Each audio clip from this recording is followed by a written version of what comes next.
So good morning, everyone, and thank you for joining us today. My name is Judith Riordan. I'm joined this morning by my restructuring and insolvency partners, Maurice, Phelan and Gareth, Steen. With the gradual reopening of the country becoming a reality, we appreciate that there are very many decisions for business leaders which are difficult given the continued uncertainty as to when we'll be back to normal, or at least the new normal. We know that there's always a lot of anxiety with regard to decisions where there's cash flow or other financial pressures. And it seems to me that these concerns may now be compounded for any business which is permitted to reopen but is materially impacted by the social distancing requirements, and any business that may be forced to operate at reduced capacity will have to carefully consider if the business is in fact viable.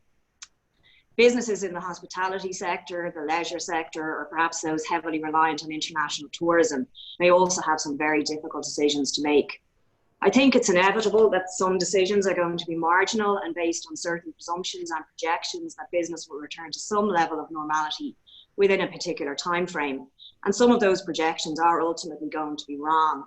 So this morning we're going to take a look at some of these issues, which will hopefully be of some help in the weeks and months ahead. Broadly speaking, we'll spend the next 30 minutes considering certain issues involved in recommencing or increasing business activities, the risks of incurring new liabilities, either with trade creditors or banks, and the issues that may arise in dealing with existing creditors. We want the session to be as interactive as possible, so you'll see a Q&A function on your screen. So please enter any questions that you might have during the course of the session, and we will try to get to as many as possible at the end.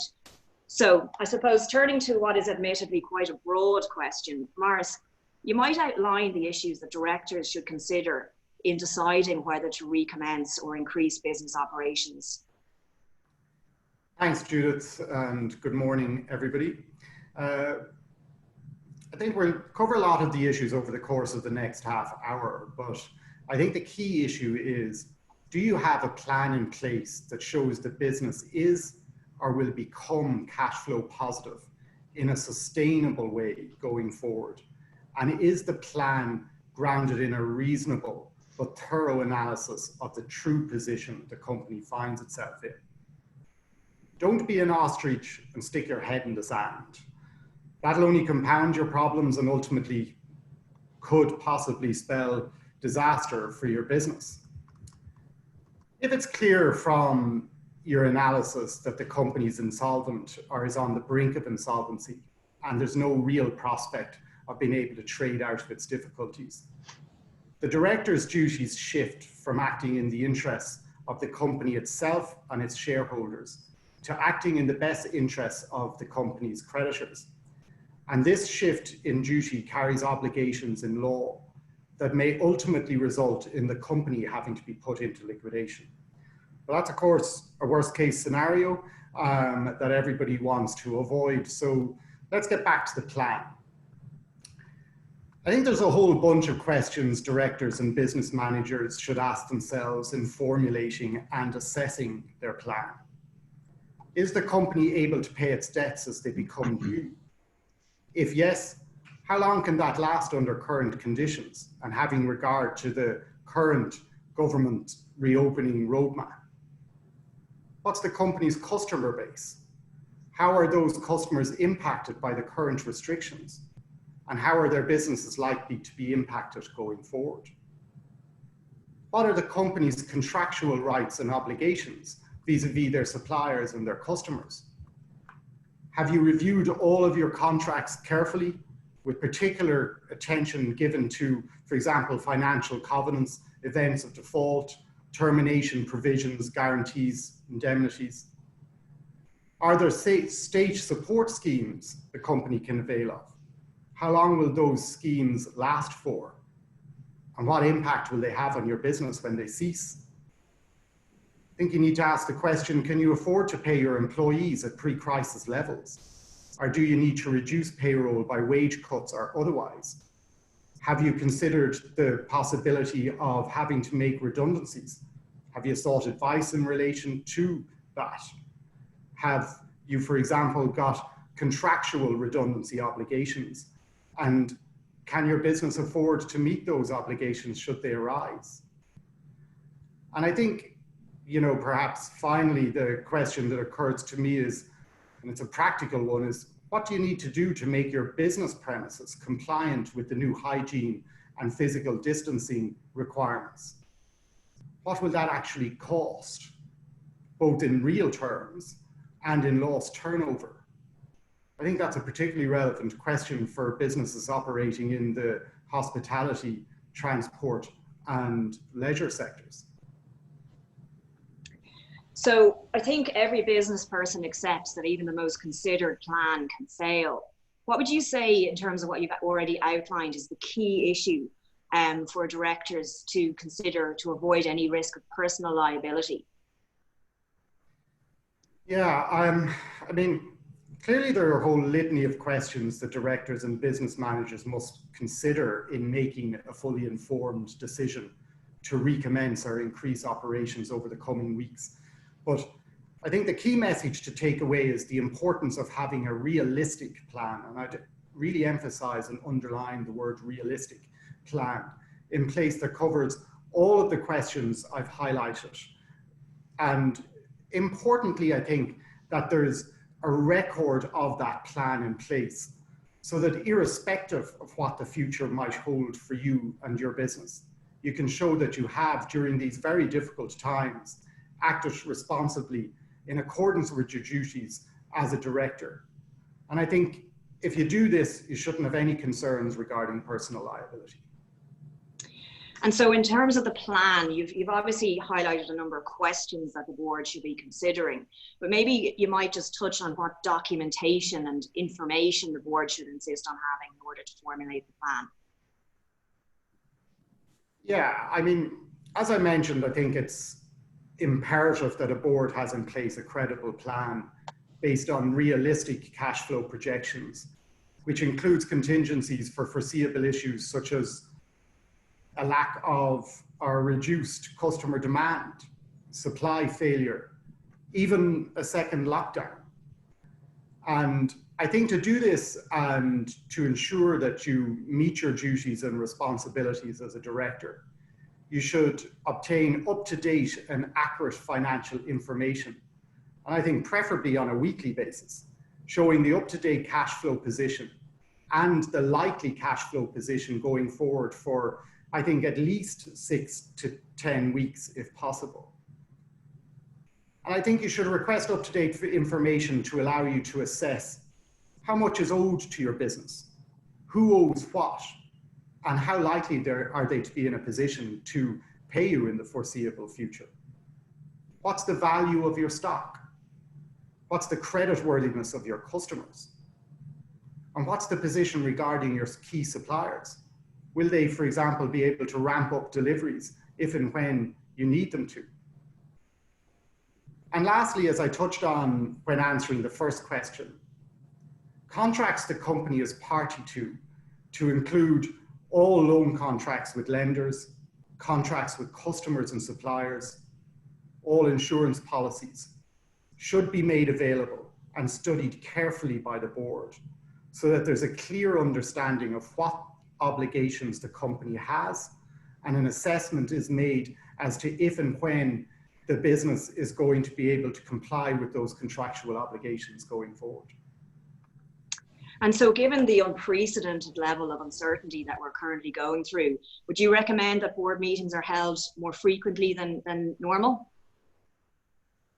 I think so. I think in terms of board meetings, you know, they absolutely should be held frequently. And I think in the current times we're living in, at least once a week if possible. And I'd say to people who are concerned that meetings aren't being held frequently enough, that they should be seeking an explanation from the executive directors as to why that is the case. And that request for explanation should be made in writing. And if you don't get satisfactory responses, I think you should continue to pursue the matter in writing until it's resolved. And any reasons offered for lack of board meetings, I think, should be considered carefully. And I think, obviously, it's important that board meetings are held frequently, but it's also obviously important for you to attend all board meetings and to ensure that your attendance is duly noted and that any contribution you make at the meeting is duly noted. Absolutely. Gareth, maybe turning to something a little bit more specific, an issue that's likely to arise for almost every business at the moment is payment of creditors. You might just outline what you would say is the prudent course of action where a business finds itself in a situation where not all creditors can be paid immediately. Yeah, thanks, Judith, and good morning, everybody.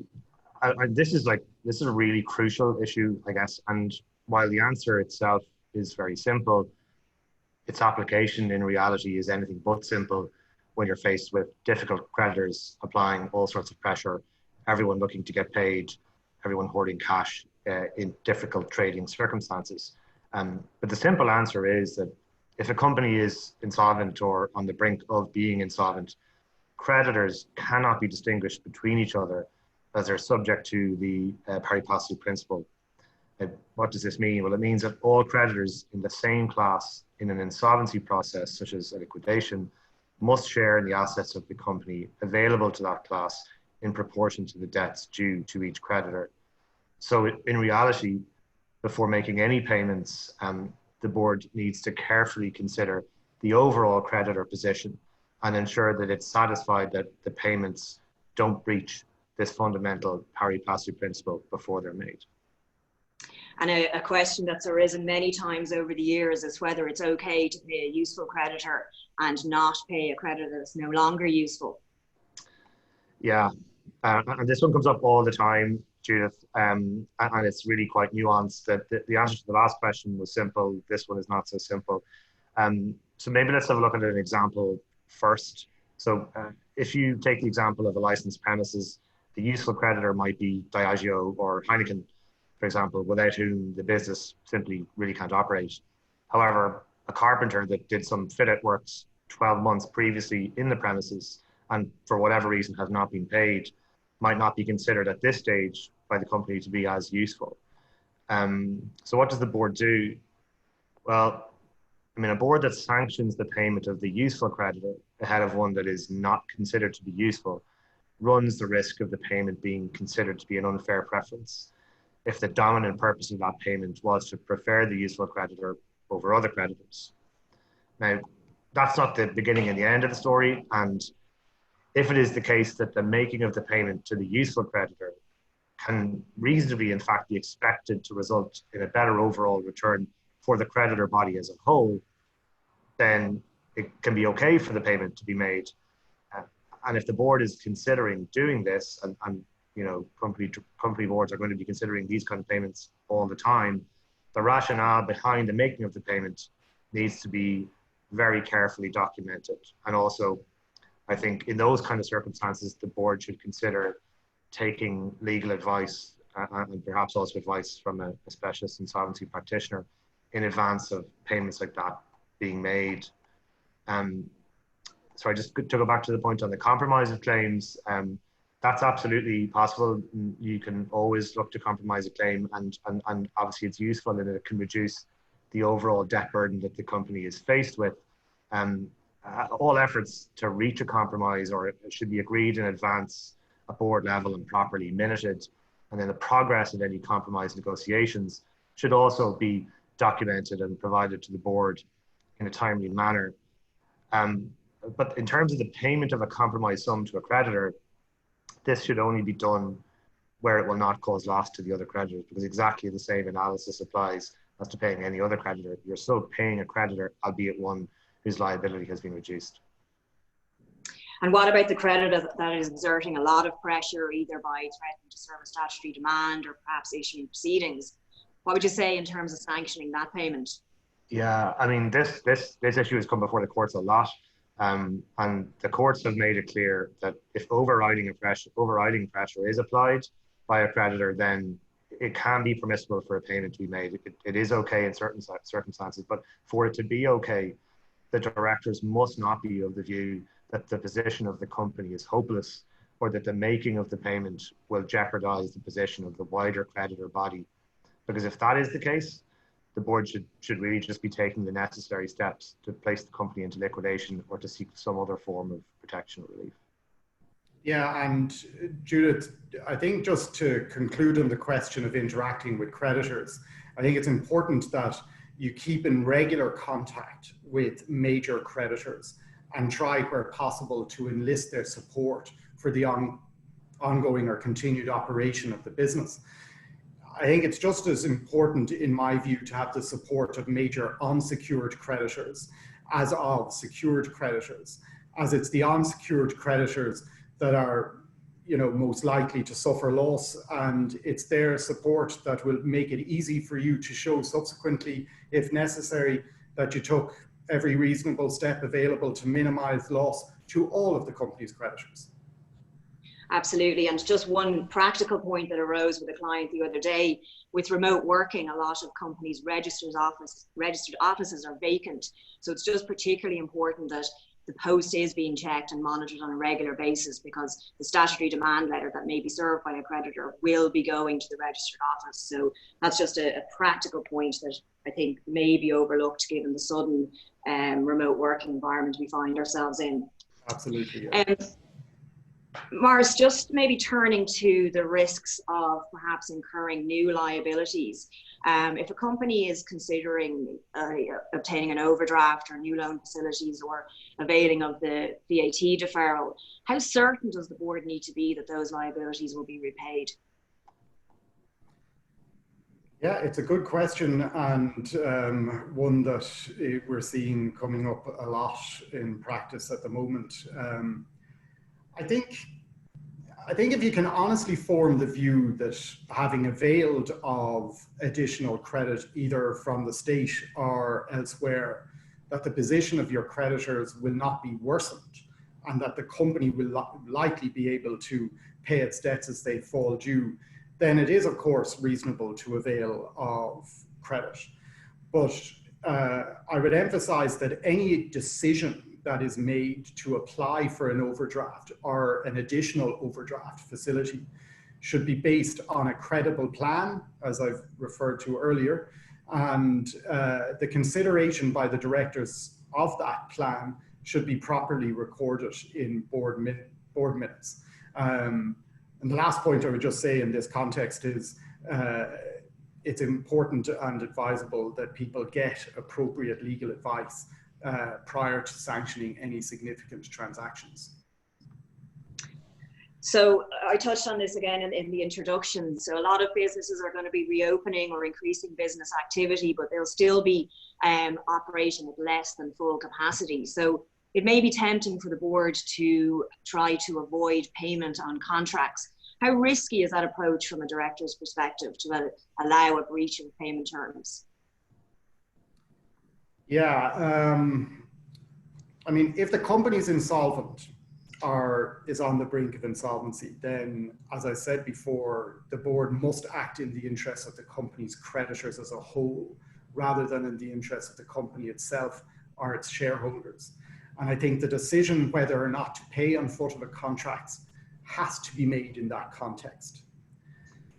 So, like, if there's a possibility of the company trading out of its difficulties, then I think careful consideration would have to be given to the consequence of not paying, and appropriate legal advice obtained in that regard. For example, does non-payment trigger a right of termination of the relevant contract? It's likely that it will. What are the consequences of that? What do the specific termination provisions provide for? Can your landlord forfeit your lease for non-payment of rent? How quickly can he do that? And how might you seek relief against forfeiture? And will non-payment trigger an event of default under your loan agreement? And you have to ask, what are the implications of that for you and your business? So, I mean, Gareth touched on this earlier, Judith, but I think it's important to flag for people that the law sets its face against preferring one creditor over another. And if a payment is made to one creditor in preference to another, and the company goes into liquidation over the following 6 months, as Gareth mentioned, that payment will be deemed an unfair preference and be invalid accordingly. And if the payment or transfer is made in favor of a creditor who is a connected person, for example, a family member or a director of the company, that is preferential to other creditors, it's presumed to have been made with unfair preference. So the key proof with unfair preference is, was the payment or transfer made with a dominant intention to prefer one creditor over another? If yes, it'll be deemed to be invalid. However, it's equally as important to bear in mind that if it can be shown that the transfer was made with a bona fide intention of continuing to trade the company, an unfair preference order will not be made. So the devil comes down to the detail. Absolutely. And I think it's fair to say that many business liabilities will be supported by personal guarantees from directors. How unwise would you say it is for directors to take that into account in determining what liabilities to pay? I think that would be unwise. If a company discharges a debt that's personally guaranteed by one of its directors, and the company subsequently goes into liquidation over the following 2 years, because it's a connected person, a dominant intention to prefer that director over the company's other creditors will be deemed to exist, and the burden to prove otherwise will rest on the director rather than the applicant, which would be the liquidator in normal course. Gareth, turning to another issue that's of key importance to almost every business, and that is the issue of employees. And obviously business leaders will be concerned about their employees at this point in time. You might touch on whether the company has a duty to employees that overrides its duties to creditors. Yeah, that's an interesting question, actually. Thanks, Judith. Like, it's very clear and very well established that the primary duties owed by directors are owed to the company and also to shareholders to an extent. Now, that being said, under the 2014 Act, directors must have regard to the interests of the company's employees, and that's the way it's worded. But this is a duty that's owed solely in favor of the company, in fact, and therefore can only be vindicated by the company and not by the employees. But as Maurice said earlier, in an insolvency scenario, there's a fundamental shift in directors' duties, and effectively the board must run the company for the benefit or with the interests of its creditors paramount in its mind. It's almost like a quasi-trust, and in fact that's the wording, the language that some of the early cases that sort of established this duty use in trying to describe it. Now, it is absolutely the case that employees can be creditors in many circumstances. So, for example, there might be deferred bonus payments or wages or accrued holiday pay or expenses that are unpaid as yet to the employees. And of course, you know, this will likely be a feature at the moment in circumstances where companies have been sort of restructuring the way they pay employees, given the change in business practice in the last number of weeks and months. But the duties owed in that context are owed to the employees as creditors, not as employees.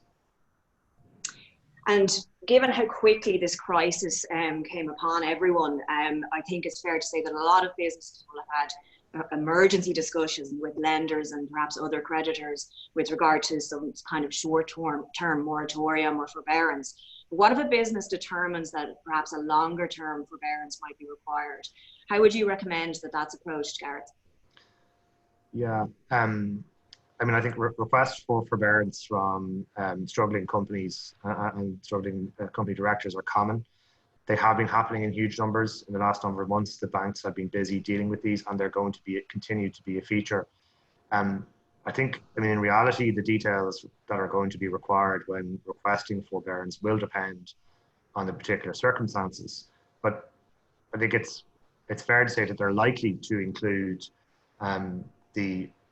details of the anticipated reduction in turnover for the period of time that's at issue, as well as the reason for that reduction in turnover, and that may be very, very obvious. Business plans for now and for the future as well will be key, as well as details on the steps that are being taken to mitigate the losses of the company in order to maintain solvency and operations. In terms of detail, the party requesting the forbearance really needs to answer the questions that are raised, and questions will be raised in an informed, honest and reasonable manner. And that's no different from the ordinary duties that a company director would have in terms of his or her conduct at any stage. But if there's no prospect of payment in the future, if this is a request to not, this should be addressed at the outset, and forbearance should not be considered or sought. If it is considered or sought and an agreement is reached, this agreement should be very, very clearly documented between the parties so there's no ambiguity, and to assist in avoiding disputes that may develop down the line. So financial pressure is always going to increase the risk of breaching banking covenants. What would you say that a company should do to avoid a lender taking enforcement action? I think this will depend on the nature of the facilities that the company has negotiated with its lender, as well as the nature of security, if any, that's been taken in support of those facilities. Now, that being said, I think it is entirely reasonable to suggest that the breach of a banking covenant will constitute an event of default under companies' facilities, and that this event of default could easily give rise to a right on the bank's behalf to demand repayment in full. So what happens if that occurs? Well, if the bank was to take this step and demand repayment in full of, let's say, a term facility, it could cause the company to be unable to pay its debts as they fall due, literally overnight. And that's a shift which would fundamentally alter the trading environment for the company, as well as the options that are available to it. And if the bank had a debenture over the company's assets, it would likely be in a position to exercise its security rights over those assets. So, for example, the bank could appoint a receiver to take control of the company's operations to the exclusion of the board within a very short period of time, and I'm talking like 24 hours. So if that were to happen, how quickly does the company need to move to protect its position? Very, very quickly. If that were to happen, the board would have a 72-hour window from the appointment of a receiver within which to petition the court for the appointment of an examiner if that was the decision that was made. If those steps were not taken within that 72-hour window, no examiner can be appointed. The bank could also issue proceedings seeking judgment, but I think that's less likely. Its primary concern would be in relation to the preservation of security values. So, like, to summarize that, the directors need to closely review facilities to assess the company's obligations, monitor for potential breaches, and of most importance, communicate with the bank in line with the contractual obligations. So having conducted that analysis and obviously monitoring things as time moves on, what would you say to a company that anticipates that it may be about to breach a covenant or may in fact already have done so? What disclosures would you say need to be made? I'm conscious that this appears to be my answer to everything. It depends on the terms of the facility. But it is highly likely, I think, that there will be reporting obligations to the bank. And we've talked about that a little bit. And typically these are quarterly reporting obligations relating to the various financial covenants at issue, and covenant breaches need to be disclosed. A failure to disclose a covenant breach will likely in and of itself be an event of default, which would allow the bank to demand early repayment of term facilities. So we've seen that the breach of the covenant itself can give rise to an EOD, but equally the failure to disclose that breach can give rise to an EOD. Now, interestingly, the current health crisis really only began in earnest at the end of March, the beginning of April. So many companies may not have breached financial covenants in the first quarter, and therefore no reporting obligations to the bank on foot of breaches would therefore have arisen. But the measures implemented by the government will undoubtedly have had profound effects on companies' overall financial standing, and the position as regards the second quarter could therefore be fundamentally different, and care needs to be exercised. Now, often financial covenants can be based on the value of secured assets versus the value of the facilities provided. That's a typical covenant, but it's very challenging in the current environment to accurately value anything. And this needs to be carefully considered by directors in meeting their reporting obligations to the bank as well. Just coming at it from the other side as well, the banks themselves have positive obligations as regards their own auditors to disclose covenant breaches on facilities. and will obviously need to ensure that these obligations are discharged appropriately. So it's important on all sides that the covenant breaches are reported correctly. Now, the likelihood is that banks will engage very constructively in the event of a disclosure, but they will only do so, I think, if these issues are disclosed correctly and in a timely fashion. In the event that these things are delayed or worse, not done at all, then that very clearly has an ability to negatively impact the relationship and to cause difficulties. Thanks. And I think time is starting to move on. So we've got a number of very interesting questions from the audience. One that is a great question and arises very frequently is the following. And Maurice, you might answer this. The question is, what if I'm a dissenting voice on a board? What should I do and how should I document my position? Yeah, good question. One that comes up quite a lot. I think if you're in a minority and your recommendations are repeatedly rejected and the company is getting deeper into the mire, you may be left with no alternative but to resign. And if that happens, you should record your reasons for doing so in a letter to the company's remaining directors. But I would really emphasize that resignation should be very much the last resort. Don't resign before you've gone as far as you can in getting things put right. And I think on a practical level, just if you resign, you should notify the company's registration office of your resignation. That's a requirement. Absolutely. We spent quite a bit of time this morning talking about payment of creditors and so on, but there is quite an interesting question, which is not exactly what we've already touched on. Gareth, maybe you want to comment on this. The question is, what's the position with connected creditors, for example, where the landlord is a company owned by a shareholder or a director? Yeah, that's an interesting question. I think if that is the case, and we're talking about payments to connected creditors, the board needs to be particularly careful. This is because a payment made to a connected party, and an example might be a spouse or sibling of a director or a company controlled by a director. It could be considered to be an unfair preference in the event of a liquidation.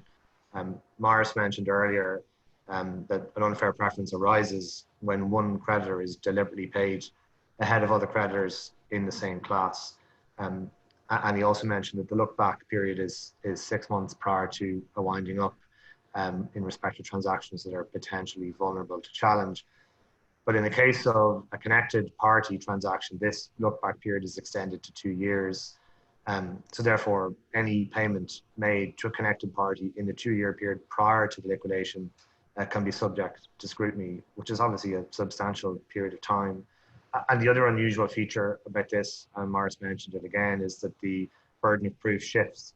So establishing that the payment was not an unfair preference rests with the creditor, whereas in the ordinary course, it would be for the liquidator or the creditor or the other party bringing the application to establish that the payment was in fact an unfair preference. So the payment is presumed to be an unfair preference unless the contrary can be proven.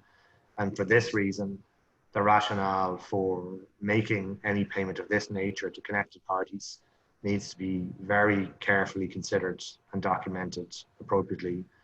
It is, of course, though, possible for payments to be justified if they're necessary to facilitate trade, and the directors reasonably expect that other creditors won't be adversely impacted. So if we take the example in the question, if rent needs to be paid to a connected creditor to enable trade to continue, and the board has reasonable justification for believing that this would be for the benefit of the business and the creditors generally, then I think the payment can be justified. But the board would be very well advised to document its thinking around this very carefully, as this will be key. This evidence will be key in establishing the bona fides of the transaction in the event that it is subsequently subject to a challenge. I think, again, and we've mentioned this before, the board should consider taking legal advice and or advice from a specialist insolvency practitioner in advance of making any such payments, as I think this will be really of real assistance down the line. Sorry, the questions are flooding in here happily. And I think there's one which I have to say I agree with. It's the question, or perhaps it's an observation. Given the prohibitive cost of examinership for SMEs and the sheer number of companies which will need rehabilitation post-COVID, isn't there a significant role for informal schemes monitored by an IP to get the significant number of distressed companies back trading with the casualties wound up? Maurice and Gareth, I don't know whether you want to comment on that. I would certainly agree with that sentiment. Yeah, I think there is absolutely room for that, and I think that just seeing the questions coming through, Judith, there seems to be a lot of interest in informal schemes and indeed examinership and all of the issues that arise out of examinership, and perhaps we will run another webinar over the coming weeks to cover all of those issues. But yes, I would certainly agree with the sentiment expressed in that statement that there is room for informal schemes. The one thing I would flag is that that will require a lot of engagement, obviously, with the company's creditors, given the requirement to obtain a majority of creditors of over 75% to approve such schemes. And that goes back to the point that I mentioned earlier on in relation to the importance of keeping good relations with all of your creditors, not just secured creditors, but also unsecured creditors, and keeping the channels of communications open. But certainly, given the nature of the questions flowing in relation to restructuring options available in this jurisdiction, I think it would be well worthwhile in us having another webinar to cover those issues, because it's just there's too much in it for us to cover in the next, I think it's 2 minutes we have left to go. Well, we might just conclude on a quick final question then, and I think if we've done a good job this morning, everyone will know the answer to this, but someone has just raised the issue of how risky it might be if there are financial pressures for a director's loan to be repaid. I don't mind which one you want to jump in on that. Okay, well, that would be very risky, and I would counsel against making any such payment without getting very careful legal advice in relation to the implications of that, bearing in mind the circumstances of your particular company or business. Absolutely. Okay, so I think in conclusion, everyone accepts that the decisions to be made in the immediate term are difficult for all businesses, and obviously nobody has a crystal ball. But the takeaway from this morning, I think, is probably that the key issue is to ensure that adequate financial information is available, and whatever decisions are made are documented carefully. All of the questions that we did not have time to answer will be collated, and we will issue email responses in respect of those questions. And if anyone has any other questions that they didn't get a chance to raise, feel free to call or email us with any of them. We have prepared a short practical guide to good conduct, so if anyone wants a copy, I understand that there is going to be an option to input that request in the post-event survey, so you can just tick that box if you would like a copy of that. So thank you all very much for attending, and I hope you enjoyed it. Thanks again. Thank you very much. Thank you.